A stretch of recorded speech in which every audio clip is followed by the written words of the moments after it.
में छौरी कोका कोला पिएबो तोरा गरमी में छौरी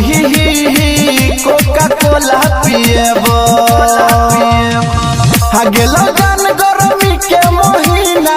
आगेलो जान गरमी के महीना बेला सब दिन डोलेबो तोरा गरमी में छौरी कोका कोला पिएबो तोरा गरमी में छौरी गे कोका कोला पिएबो चल गे तोरा गरमी में छौरी कोका कोला पिएबो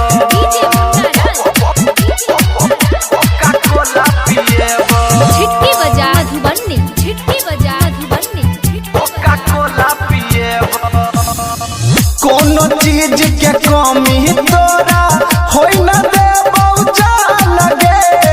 जे कहबे से करे जा आइन देबौ समान गे घर में तोरा लाए सी लगेबौ घर में तोरा लाए सी लगेबौ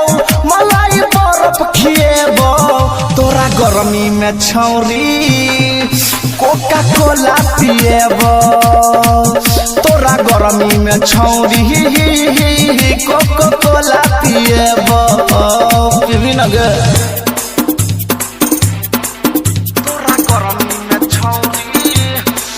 कोका कोला पिएबो कोका कोला पिएबो छिटकी बजा मधुबनी छिटकी बजा मधुबनी छिटकी बजा गरमी के तोरा गे जानू होई न देबो हसास गे पवन पूरा बोया रहतौ हरदम तोरे पास गे राइटर संगीत कहै छ तोरा राइटर संगीत कहै छ तोरा लहंगा में कूलर लगेबो तोरा गरमी में छौरी गे कोका कोला पिएबो तोरा गरमी में छौरी गे कोका कोला पिएबो गे पी ले ना ठंडा रहबे ठंडा।